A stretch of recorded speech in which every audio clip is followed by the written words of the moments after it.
Good afternoon, class.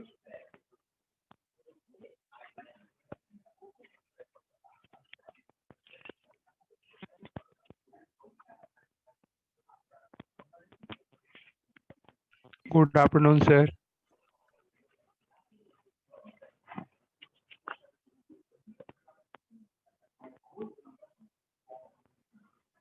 So, class, today we are going to start SAT.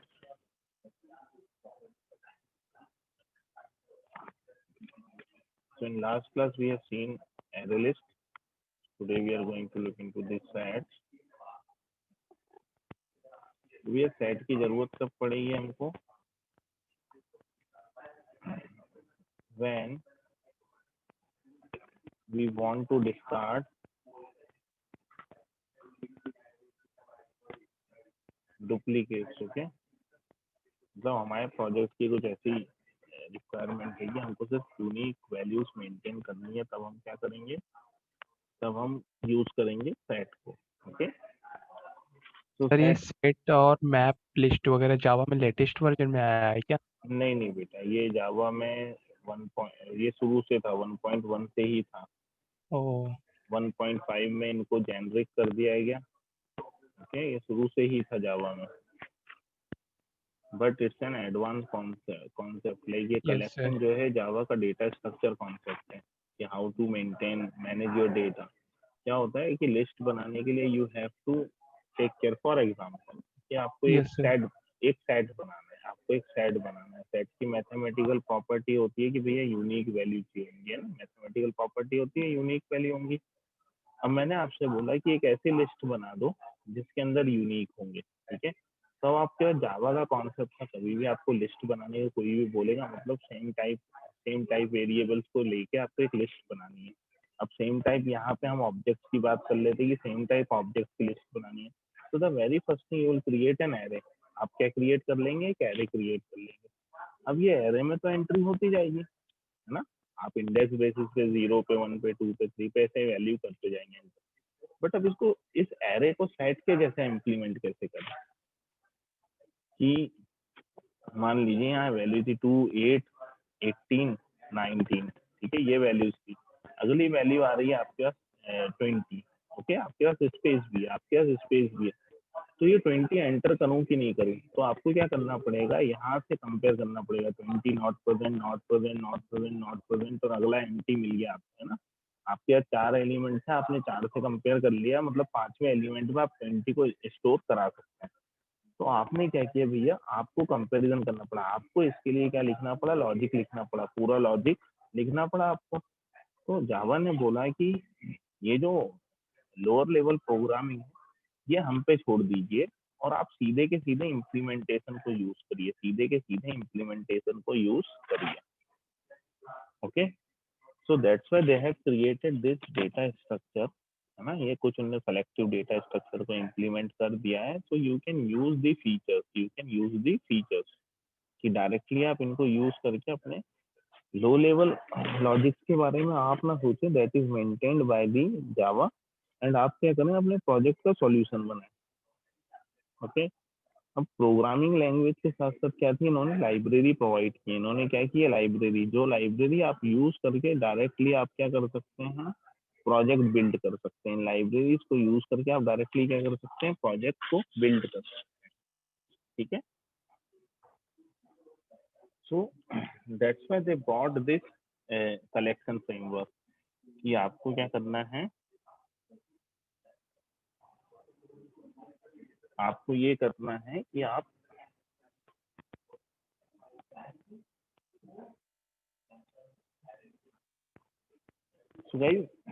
ये जो चीज है कि ये कलेक्शन फ्रेमवर्क को आप यूज करके जो डेटा स्ट्रक्चर है, डेटा की हैंडलिंग है, एफिशिएंट हैंडलिंग ऑफ डेटा, अगर आपके कंप्यूटर को 5 घंटे का टाइम लग रहा है एक एंट्री को वेरीफाई करने में, तो आप का प्रोसेसिंग टाइम इम्प्रूव हो जाएगा ना। अब आप चाहते हैं कि आप इफिशिएंट कोड लिख लें, तो उसके लिए आपको इफिशिएंसी के लिए आपका कोडिंग टाइम चला जाएगा। तो जावा ने बोला है कि हम आपको इफिशिएंट कोड देंगे, जिसमें मिनिमम टाइम जो लगना चाहिए वो एल्गोरिथम को हम यूज करके इम्प्लीमेंट करके आपको कोड दे देंगे। एंड दैट टू कि आपका कोड जो होगा, आपका कोड आपने लिखा तो उसको आपको टेस्टिंग करनी पड़ेगी। All this libraries are well tested, so that's why they brought this collection framework. Okay, collection Java 1.1 से पार्ट है। ओके, कलेक्शन जो है जावा 1.1 से पार्ट है, किसका, जावा है उसका, जावा डेवलपमेंट किट का। ओके, सो ये जावा 1.1 से है।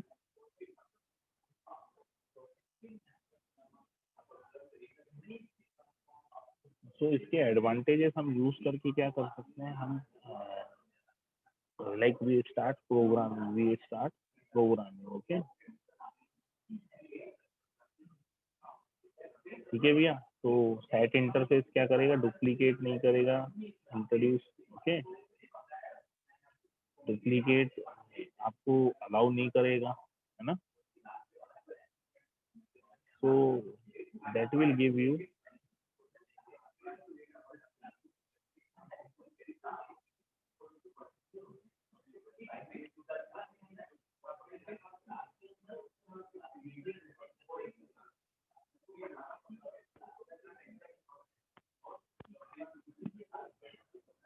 हेलो, चले class, we'll start with this collection, the set interface. तो सेट क्यों चाहिए हमको, जब डुप्लीकेट डिस्कार्ड करने ऑटोमेटिकली। ओके, हमें ऐसी कोई लिस्ट बनानी है जिसमें हमको डुप्लीकेट यूज नहीं करने, तो हम यूज करेंगे सेट।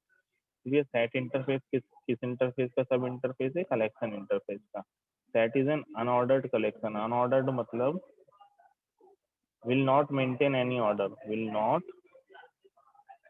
maintain any order, कोई ऑर्डर मेंटेन नहीं करेगा भैया, कोई ऑर्डर मेंटेन नहीं करेगा। इसका मतलब ये है कि जब इटरेटर का ऑब्जेक्ट आपके एलिमेंट्स पे रन करेगा, तो वो एलिमेंट तो देगा, लेकिन कोई स्पेसिफिक ऑर्डर में वो एलिमेंट को नहीं देगा, किसी भी स्पेसिफिक ऑर्डर में वो एलिमेंट्स को नहीं देगा। ठीक है, it does not allow you duplicates, आप डुप्लीकेट वैल्यूज एंटर नहीं कर सकते। Okay, if you add a duplicate value it will replace the existing ones, मतलब पहले से है तो उसी को ओवरराइट करके आ जाएगा। Okay, it allows you to add only a single null value, किसी भी ऑब्जेक्ट के रेफरेंस में आप एक ही नल वैल्यू डाल सकते हैं, एक से ज्यादा नल वैल्यूज भी एंटर नहीं करेंगी, because set is a collection and collection is container for object, और it's an collection of object. Okay, तो उन ऑब्जेक्ट में आप कितने नल रेफरेंस यूज कर सकते हैं? एक, क्योंकि वैल्यू ही यूनिक होनी चाहिए, तो एक नल वैल्यू आ गई तो दूसरी नल वैल्यू नहीं आएगी। Okay, and iterator can be use to traverse through the list. Iterator को यूज करके आप क्या कर सकते हैं? लिस्ट पे ट्रैवर्स कर सकते हैं। लिस्ट मीन्स जो लिस्ट आपने जो सेट आपने क्रिएट किया है उस पर ट्रैवर्स कर सकते हैं। Now list interface has one legacy class called vector, but set doesn't have any legacy class. Okay, so list के पास तो एक लेगेसी क्लास है ना, पर सेट के पास लेगेसी क्लास नहीं है। ओके, सो लेगेसी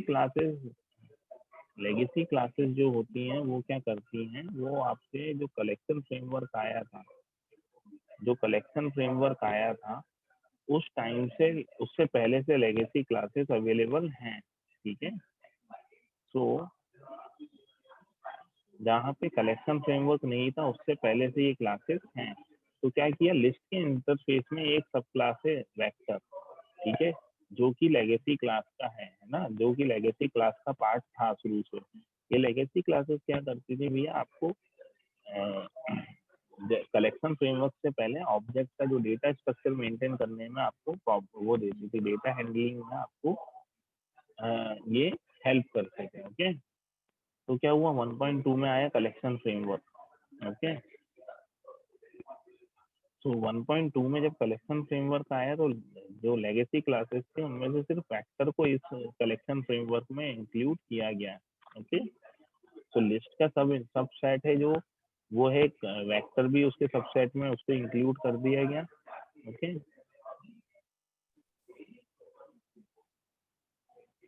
सो वेक्टर पहले लिस्ट का काम ही करता था, लेकिन सेट के पास ऐसी कोई भी लेगेसी क्लास नहीं है। Then comes the implementation. Classes of set. There are three classes: tree set, hash set and linked hash set. जिसमें से हम सिर्फ एक्सप्लोर करेंगे hash set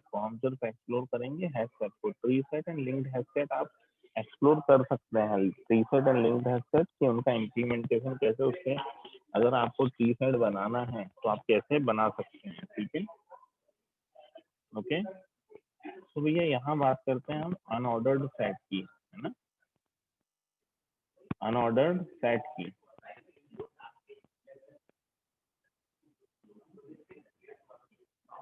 ओके, तो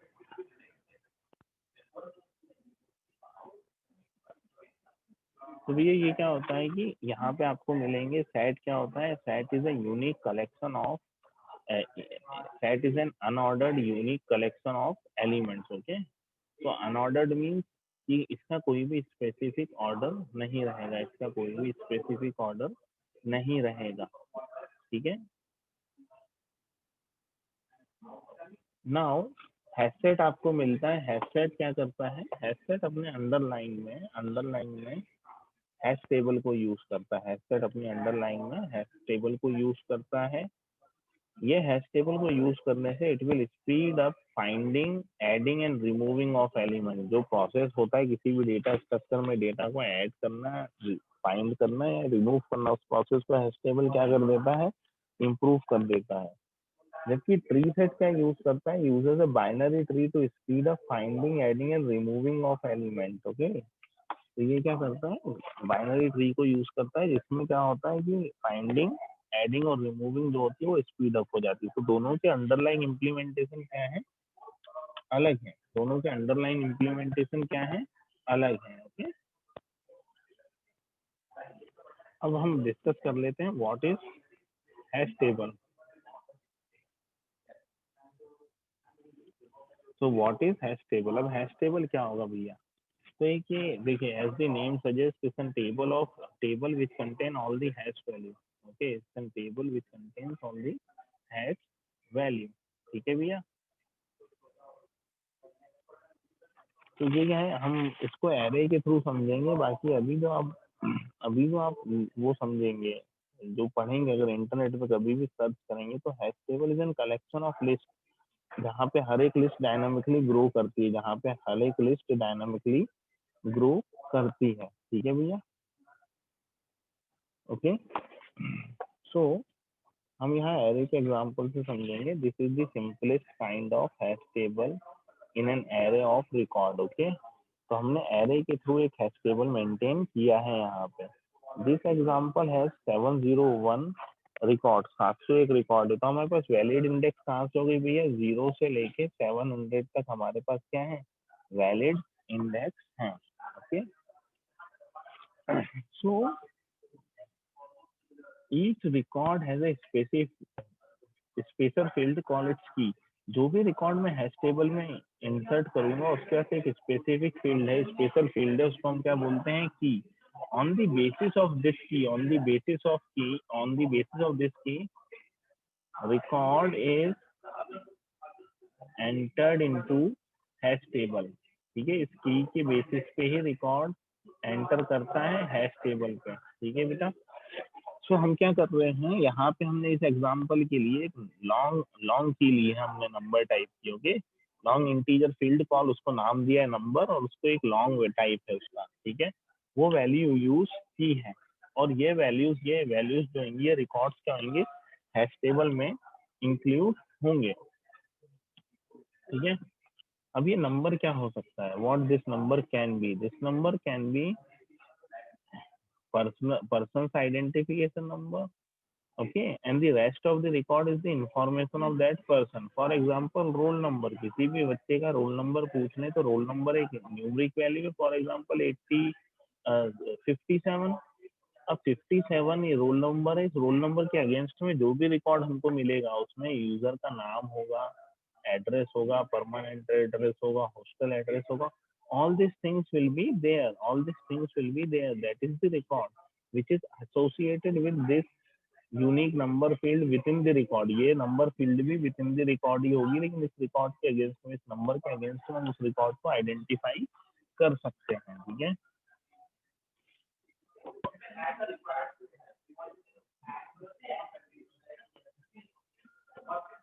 सो जब हम हैश टेबल देखते हैं तो when an hash table is in use, जब हैश टेबल यूज में होता है तो some spots contain valid record and other spots are empty. यहाँ पे आप देखेंगे कि 0 एम्प्टी स्पॉट है, 3 एम्प्टी स्पॉट है, 5 empty spot, and so on. Okay, so या तो वो यूज्ड होंगे, कंटेन ए वैलिड रिकॉर्ड, और वो होंगे एम्प्टी। ठीक है भैया। Now what we are doing, we are inserting a new record आया हमारे पास, एक ये वैल्यू आई है, हमको ये रिकॉर्ड को इंसर्ट करना है, in order to insert a new record, the key must somehow be converted to an array index. This key must be somehow converted to an array index. इस न्यूमरिक की को हम क्या करेंगे, कन्वर्ट करेंगे किसमें, array index में। The index is called the hash value of the key. Index को क्या बोलते हैं हम, की hash value. Okay. The typical way to create a hash value is, हम क्या करेंगे, जो भी हमारी की है उसका हम क्या करेंगे, मॉड्यूलो डिवीजन कर देंगे साइज ऑफ एरे से, उसका मॉड्यूलो डिवीजन कर देंगे साइज ऑफ एरे से, और जो भी रिमाइंडर आएगा वो क्या हो जाएगी, उसकी hash value. Okay, so in this case will get, हमें मिलेगा क्या, 3 एज एन रिमाइंडर। 3 क्या मिलेगा हमको, एज एन रिमाइंडर। तो हम इस पर्टिकुलर रिकॉर्ड को थर्ड इंडेक्स पे इंसर्ट करा देंगे। ओके, इस पर्टिकुलर रिकॉर्ड को हम थर्ड इंडेक्स पे एंटर करा देंगे।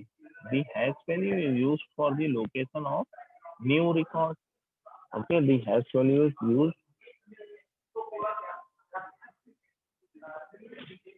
For the location of new record. हम न्यू रिकॉर्ड में इसको ऐड करा देंगे। चलिए, अब हम क्या करते हैं, हम एक और रिकॉर्ड को इंसर्ट कराने की कोशिश करते हैं।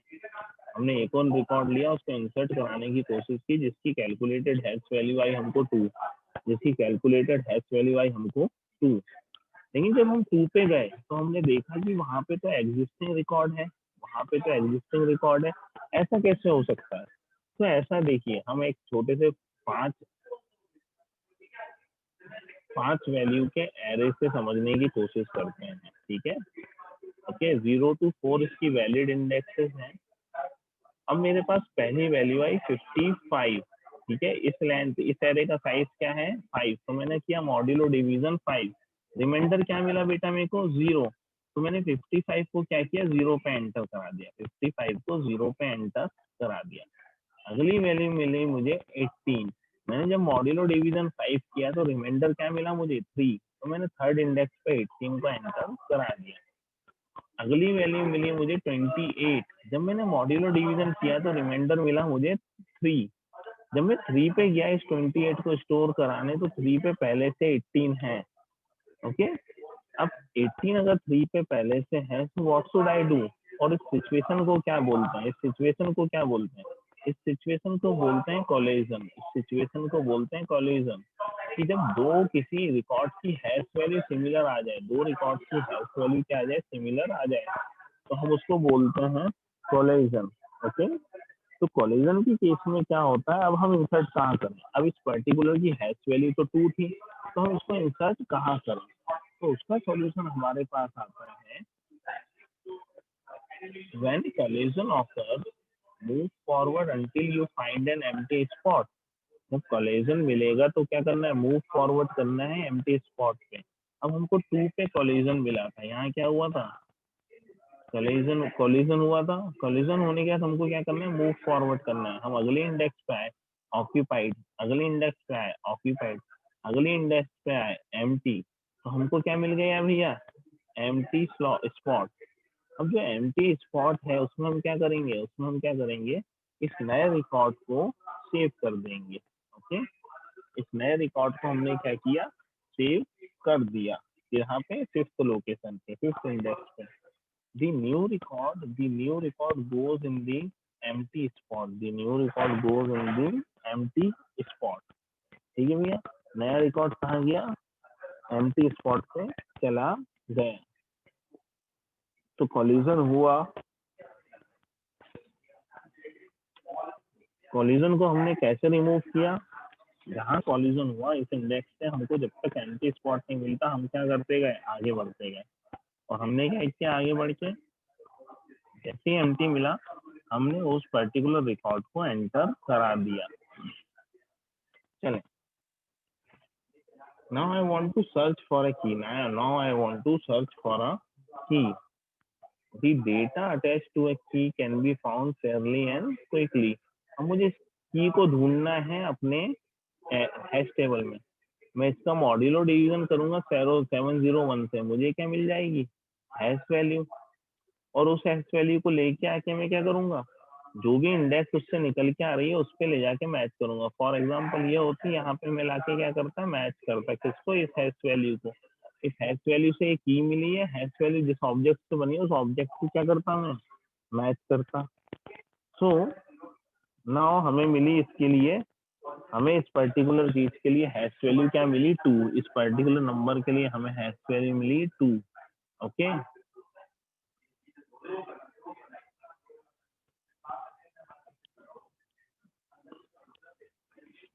अब भैया हम 2 पे गए। 2 पे गए तो 2 ने बोल दिया मेरी वैल्यू अलग है, मेरा नंबर अलग है, मेरी वैल्यू अलग है, मेरा नंबर अलग है।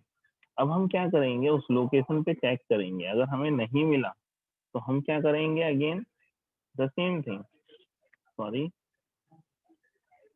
जब तक हमें मिलेगा नहीं, keep moving forward until you find the की और you reach an empty spot. या तो आपको की मिल जाए या क्या मिल जाए? एम्प्टी स्पॉट मिल जाए। ओके, तो जैसे वो एम्प्टी स्पॉट मिलेगा हम क्या करेंगे? ये देखो हमने क्या किया यहाँ पे? 2 से कंपेयर किया, मैच नहीं हुआ। 3 से कंपेयर किया, मैच नहीं हुआ। 4 से कंपेयर किया, मैच नहीं हुआ। जब हमने 5 से कंपेयर किया तो मैच हो गया।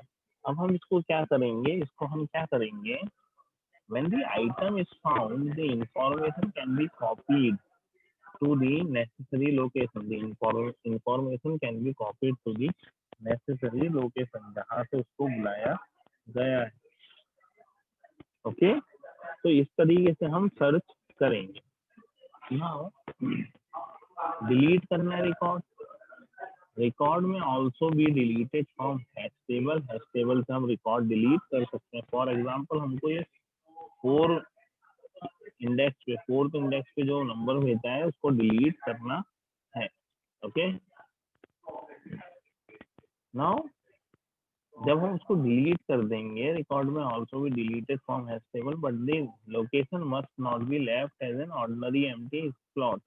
क्यों नहीं कर रहे हैं बेटा, देखो क्यों नहीं कर रहे हैं, उसका कारण सिर्फ इतना सा है, इसके एम्प्टी स्लॉट पे क्यों छोड़ के आगे नहीं जा रहे हैं। The reason for this is कि ये जो नंबर है इसकी इंडेक्स क्या है, 5 नहीं 5, यस इसकी इंडेक्स क्या है 5। अब जो फिफ्थ इंडेक्स है इसके पहले ये क्या आ गया है, एक एम्प्टी स्पॉट आ गया है।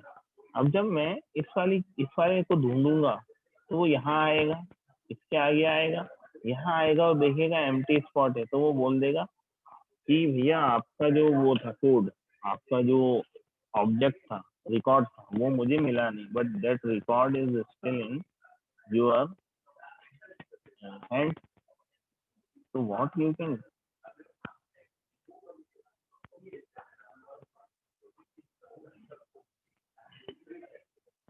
that particular record you didn't find this particular record, क्योंकि फोर्थ क्या था एम्प्टी और रिकॉर्ड अभी भी है। अब वो रिकॉर्ड की जगह आपको बोल देगा कि भैया record not found, false return कर देगा, और जब फॉल्स रिटर्न करेगा तो आपका ये रिकॉर्ड कभी भी एक्सेसिबल नहीं रह जाएगा। तो हमें ये नहीं करना था, तो हम क्या करेंगे, उसको एम्प्टी ना छोड़ते हुए हम क्या करेंगे कि location must be marked in some special way so that a search can tell the spot used to have something in it। तब हम क्या करने वाले हैं, हम उस पर्टिकुलर सेल को डिफरेंट तरीके से मार्क कर देंगे, डिफरेंट तरीके से हम क्या कर देंगे, मार्क कर देंगे। अब डिफरेंट तरीके, देयर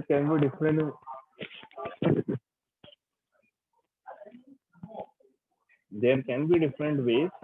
क्या क्या डिफरेंट वेज हो सकते हैं बेटा, कि हम या तो एक एरे मेंटेन कर लें जहाँ पे हम एम्प्टी स्लॉट्स का रिकॉर्ड रख लें या डिलीटेड स्लॉट्स का रिकॉर्ड रख लें, ताकि हम जब भी डिलीट करने जाए उस करस्पॉन्डिंग एरे से देख लें या किसी ऐसे इंडेक्स पे पहुंचे तो वहां पे हम क्या करें, हम चेक करेंगे कि हमारे पास वो पर्टिकुलर स्पॉट एम्प्टी है कि नहीं। एम्प्टी है तो ठीक है, नहीं है अगर एम्प्टी मतलब यूज था, लास्ट यूज था और करेंटली कुछ यूज नहीं है, तब हम क्या करेंगे, हम सर्च में आगे बढ़ सकते हैं, नहीं तो हम क्या करेंगे, सर्च में हम अटक जाएंगे। Same with inserting in record, अगर फोर्थ हमको एम्प्टी दिखेगा तो हम क्या करेंगे, हम फोर्थ में नई वैल्यू इंसर्ट करा देंगे, फोर्थ में हम क्या करेंगे, नई वैल्यू इंसर्ट करा देंगे। ओके, देन ये जो सर्च की प्रॉब्लम है वो रिजॉल्व हो जाती है। ठीक है, चलें। तो ये हैश टेबल क्या करता है, स्टोर से कलेक्शन ऑफ रिकॉर्ड विद की के करस्पॉन्डिंग वो क्या करता है, रिकॉर्ड को इंसर्ट करता है। The location of a record depends on the hash value of that record की, रिकॉर्ड की जो भी हैश वैल्यू होगी उसके ऊपर की क्या होगी, उसको लोकेशन आइडेंटिफाई करने को मिलेगी। ठीक है, when a collision occur the next available location is used, मतलब अगली लोकेशन पे जाते जाएंगे और नेक्स्ट अवेलेबल लोकेशन क्या होगी, यूज हो जाएगी। सर्चिंग फॉर ए पर्टिकुलर की इज जनरली क्विक। अब डेटा की बेस पे सर्च करोगे तो ऑपरेशंस लगाने पड़ेंगे, तो इसलिए क्या करोगे, की बेसिस पे सर्चिंग करोगे। And whenever an item is deleted the location is must be marked in a special way so that search is known that the spot used to be used। Okay, मतलब वो जो spot है वो क्या होगा, use होगा, वो क्या होगा, यूज होगा। ओके, चले अब हेडसेट क्लास की बात कर लेते हैं। Okay, class, give me 2 minutes. Okay.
Okay class, तो अब हम हैश सेट के अंदर लाइन जो हैश टेबल है उसके बारे में तो समझ चुके हैं। ओके, तो अब हम क्या करते हैं, what we can do, we can think like discuss about the hash set, we can discuss about the hash set। पहले तो इटरेबल से कलेक्शन, कलेक्शन से सेट, सेट से abstract set, and then comes the hash set। okay, Java hash set class is used to create a collection that uses a hash table for storage। तो hash set क्या करेगा, hash table को, records को store करने के लिए use करेगा। Hash set stores the element by using a mechanism called hashing, by using a mechanism called hashing. Hashing मतलब याद है हमने की से हैश वैल्यू बनाई थी, और ये हैश वैल्यू क्या थी, उसकी इंडेक्स उस एरे की।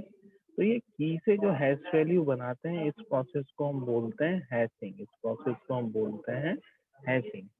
Hash set contains unique elements only, hash set contains unique elements only. क्यों? क्योंकि ये की से हैश वैल्यू बनेगी। अगर दो की सेम हुई, दो की सेम हुई तो क्या होंगी, दो हैश वैल्यू सिमिलर मिल जाएंगी। ओके, और जब भी सिमिलर हैश वैल्यू मिलती है, जब भी सिमिलर हैश वैल्यू मिलती है, हम नए रिकॉर्ड को, न्यू रिकॉर्ड को एग्जिस्टिंग रिकॉर्ड से क्या करते हैं, कंपेयर कराते हैं, मैच कराते हैं। अगर सेम रिकॉर्ड है तो इसको ऐड ही नहीं करेंगे, इसको ऐड ही नहीं करेंगे। Now we have 4 constructor over here. सबसे पहला हमको मिलता है एक नो आर्ग्यूमेंट कंस्ट्रक्टर। ये क्या करता है, creates an empty set with initial capacity of 16। Initial capacity क्या भी है, 16, एंड लोड फैक्टर ऑफ 75। अब ये लोड फैक्टर जो है ये हमारे लिए क्या है, नई टर्म है। ये लोड फैक्टर जो है ये हमारे लिए क्या है भैया, नई टर्म है। ये लोड फैक्टर होगा क्या? ओके, ये लोड फैक्टर आता है, this load factor is coming from hash table.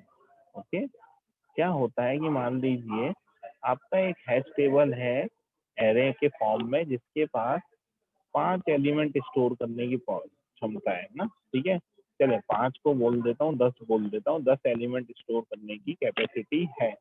अभी लोड फैक्टर बोलता है कि जब आपके पास ऐसी सिचुएशन हो कि आपका टेबल फिल हो जाए, एक बार ये 10 फिल हो गए तो क्या करोगे, 10 फिल हो गए तो 11वां एलिमेंट तो आ नहीं सकता, पॉसिबल नहीं है।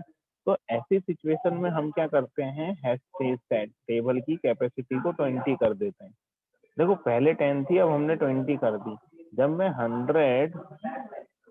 110 मॉड्यूलो डिवीजन 10 करता हूँ तो मुझे क्या मिलता है, 0। ओके, अभी 110 नहीं करते, 108 मॉड्यूलो डिवीजन मैंने 10 किया तो मुझे इंडेक्स क्या मिलने वाली बेटा, यहाँ पे 8 मिलने वाली है। लेकिन सेम काम मैं करूंगा 110 मॉड्यूलो डिवीजन 20 तो मुझे इंडेक्स अब क्या मिलने वाली है, बताइए कोई।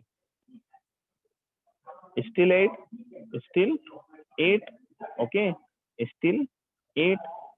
अब अगर ये 110 की जगह 118 होता, 118 मॉड्यूलो डिवीजन 10, तो मुझे क्या मिलता है यहाँ पे, यहाँ मुझे मिलता 8। और सेम चीज में करता 118 मॉड्यूलो डिवीजन 20, अब मुझे क्या मिलता, इंडेक्स 18। ओके, तो ये फर्क हो जाता है कि सभी की के करस्पॉन्डिंग जो है, की के करस्पॉन्डिंग जो है इंडेक्सेस चेंज हो गए हैं। तो मुझे पूरे पूरे टेबल की, पूरे हैश टेबल की क्या करनी पड़ेगी, हैश टेबल की रिकॉर्ड्स की रीहैशिंग करनी पड़ेगी, रीहैशिंग करनी पड़ेगी, दोबारा उनकी हैश वैल्यू जनरेट करनी पड़ेगी, और उनको क्या करना पड़ेगा, रीस्टोर करना पड़ेगा, रीस्टोर करना पड़ेगा, दोबारा हमको स्टोर करना पड़ेगा। तो ये लोड फैक्टर बताता है, जब आपका हैश टेबल 10 एलिमेंट स्टोर करता है और उसका लोड फैक्टर 7.5 है, मतलब 7.5 एलिमेंट आ चुके हैं इसके अंदर। ठीक है, जैसे ही 7.5 के फैक्टर पे वो पहुंचा, 7 एलिमेंट आ गए, और 8वां एलिमेंट जैसे ही आया, इस टेबल का क्या कर दो, साइज डबल कर दो, इस टेबल का क्या कर दो, साइज डबल कर दो। और क्या करो, सारे जो एलिमेंट थे, सारे जो एलिमेंट थे उनकी रीहैश करो वैल्यू, और उनको दोबारा स्टोर कर दो, उनको दोबारा स्टोर कर दो। तो भैया जो नो आर्ग्यूमेंट कंस्ट्रक्टर है वो क्या करेगा, एम्प्टी सेट बना के देगा, उसकी इनिशियल कैपेसिटी 16 होगी और उसका लोड फैक्टर क्या होगा, 0.75। ठीक, अब दूसरा हैश सेट मिलता है, दूसरा कंस्ट्रक्टर हमको हैश सेट का मिलता है, न्यू हैश सेट कलेक्शन। किसी और कलेक्शन के सारे एलिमेंट से एक आप सेट बना लें। अब देखिए समस्या क्या है, पहले तो ये बताइए, ये सिंटैक्स में किसी को दिक्कत तो नहीं है, इस पर्टिकुलर टाइप के सिंटैक्स में, क्लास इस पर्टिकुलर टाइप की सिंटैक्स में किसी को दिक्कत तो नहीं है, नो चले। सर। ओके, ये जेनरिक की सिंटैक्स है, इसलिए हमने एरे लिस्ट में समझ ली थी। अब ये क्या करेगा, creates a new set containing the element of collection with default load factor 0.5। इसका भी लोड फैक्टर क्या करेगा, 0.75। तीसरा कंस्ट्रक्टर हमको मिलता है जो बोलता है आप इनिशियल कैपेसिटी बता सकते हो, इनिशियल कैपेसिटी बता सकते हो, creates a set with initial capacity and default load factor. Initial capacity आपने बताई थी, डिफॉल्ट लोड फैक्टर क्या है, 0.75। देन कम्स कंस्ट्रक्टर जहाँ पे वो इनिशियल कैपेसिटी और लोड फैक्टर भी मांग रहा है, बस ध्यान रखिएगा फ्लोटिंग पॉइंट में मांग रहा है, वो किस में मांग रहा है, फ्लोटिंग पॉइंट में। ओके, तो तीसरा जो चौथा कंस्ट्रक्टर है वो बोलता है create a set with given initial capacity and given load factor. Okay, तो ये इस तरीके से बन जाएगा। अब यहाँ देखिए, ये हमारा सेट बन रहा है, इस वाले पर्टिकुलर को देखिए, ये हमारा सेट बन रहा है। इस कलेक्शन में हो सकता है डुप्लीकेट हो, इस कलेक्शन में डुप्लीकेट हो, तो सारे डुप्लीकेट क्या हो जाएंगे, डिस्कार्ड, सारे डुप्लीकेट क्या हो जाएंगे, डिस्कार्ड हो जाएंगे। तो भैया ये है हमारे 4 हैश सेट के कंस्ट्रक्टर। नाउ हम कुछ मेथड देख लेते हैं हैश सेट के। पहला मेथड मिलता है वॉइड क्लियर, जो कि पूरे हैश सेट के एलिमेंट को रिमूव कर देगा। ठीक है, फिर मिलता है हमको कंटेंट सर्च करने के लिए, it is used to return true if the set contains the specified element. अगर वो एलिमेंट जो आप सर्च कर रहे हो इस रेफरेंस से अगर वो है तो ये क्या करेगा, ट्रू रिटर्न करेगा, otherwise false. Boolean add object हो, it is used to add the specified element to this set if it's not already present. अगर पहले से प्रेजेंट नहीं है तो हम क्या करेंगे, इस एलिमेंट को ऐड कर लेंगे। ये भी रिटर्न क्या करेगा, ऐड हो गया ट्रू, नहीं हुआ false. Boolean is empty is used to return true if the set contains no element. Set में जब कोई एलिमेंट नहीं होंगे तो ये फंक्शन ट्रू रिटर्न करेगा, और एक भी एलिमेंट हुआ तो रिटर्न करेगा फॉल्स।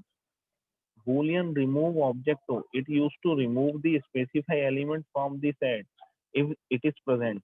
इस ऑब्जेक्ट को पहले वो सर्च करेगा, प्रेजेंट हुआ तो क्या कर देगा, उसको रिमूव कर देगा, रिमूव करने के बाद उस पर्टिकुलर स्पॉट को क्या करेगा, मार्क कर देगा कि that spot is use to contain value, that spot is use to contain value. Then comes object classes के पास आता है clone. It is use to return a copy of this HashSet instance, जो भी आपने जिस पे भी कॉल किया है उस हैशसेट की कॉपी रिटर्न आपको कर देगा। ये जो क्लोन फंक्शन है इसका रिटर्न टाइप क्या है, ऑब्जेक्ट। तो ये आपको ऑब्जेक्ट बना के दे देता है, आपको इसको क्या करना पड़ता है, कास्ट। एग्जाम्पल जब देखेंगे तब हम आपको बताएंगे। इटीरेटर, इटीरेटर एक इटीरेटर मेथड है जिसका रिटर्न टाइप इटीरेटर है। It is use to return an iterator over the element of set. इस फंक्शन से आप सेट के ऊपर इटीरेटर क्या कर लेंगे, इटीरेटर का जो ऑब्जेक्ट है वो बना के दे देगा आपके इस सेट के एलिमेंट्स के लिए। Then int size, int size क्या करने वाला भैया, returns the total number of element present in the set. क्या करेगा भैया, total number of element return कर देगा। ठीक है बेटा। अब एक इम्प्लीमेंटेशन देख लेते हैं, एक इम्प्लीमेंटेशन देख लेते हैं यहाँ पे। देखिए ये हमने बनाया एक HashSet to hold string, to HashSet to hold string. ठीक है, दोनों तरफ लिखना जरूरी नहीं है, हटा सकते हैं, मैंने लिख दिया है। ठीक है, ये क्या किया आपने, ऐड, ए ही ऐड हो जाएगा। क्यों ऐड हो जाएगा, क्योंकि पहले से कुछ है नहीं और डुप्लीकेट अलाउड है नहीं। ठीक है, तो ए ही पहले से अवेलेबल नहीं था तो ए ही ऐड हो जाएगा। देन बीडी भी ऐड हो जाएगा, सीडी भी ऐड, सीसी भी ऐड हो जाएगा, डीबी भी ऐड हो जाएगा, ईए भी ऐड हो जाएगा। और जब हम प्रिंट करेंगे, जैसे हम एरे लिस्ट प्रिंट करते हैं वैसे ही हम प्रिंट कर देंगे, system dot out dot print और सेट पास कर देंगे। अब यहाँ देखिए कि जो सेट है, सेट के अंदर आप क्या नहीं कर सकते, रिमूव बाय इंडेक्स नहीं कर सकते। क्यों नहीं कर सकते, क्यों नहीं कर सकते, क्योंकि सेट जो है, सेट इंडेक्स बेसिस पे काम नहीं करता है। ठीक है, index not working in set, set index value पे काम नहीं करता है। ठीक है, if you want to remove you can remove by object. तो आपको क्या करना है, एस डॉट रिमूव ऑब्जेक्ट का नाम देना है, एस डॉट रिमूव तो ऑब्जेक्ट का नाम देना है। ये सही है, ये गलत है। ठीक है भैया। Then comes you can print the set. Okay, ये तो हो गई भैया ऐड, रिमूव और सेट क्रिएट करने के बाद। अब हम कंटेंट्स देख लेते हैं कि कंटेंट्स क्या करता है। हमने एक ये ऑब्जेक्ट बना के रखा है जिसको हम सर्च करेंगे, जिसको हम सर्च करेंगे कंटेंट है कि नहीं। हमने एक स्ट्रिंग का हैश सेट बनाया, हमने क्या किया, S dot add E B D C C D B E A, हमने अपने सेट को प्रिंट कर दिया। System dot out dot print L N हमने कॉल किया, एस डॉट कंटेंट्स नेम उस ऑब्जेक्ट को कॉल किया। ठीक है भैया।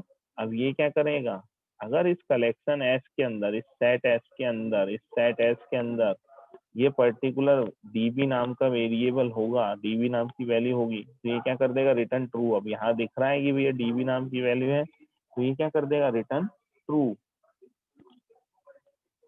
क्लोन, देखिए same code, string name DB, HashSet string, new HashSet string, add कर दिया भैया 4 फील्ड 5 फील्ड को, system dot out dot println लिख लिया हमने और सेट प्रिंट कर दिया। अब हम क्या करने जा रहे हैं, अब हम क्लोन करने जा रहे हैं। हमने कॉल किया एस डॉट क्लोन, तो ये रिटर्न करता है भैया ऑब्जेक्ट, और ऑब्जेक्ट क्या भेजता है, हैशसेट को।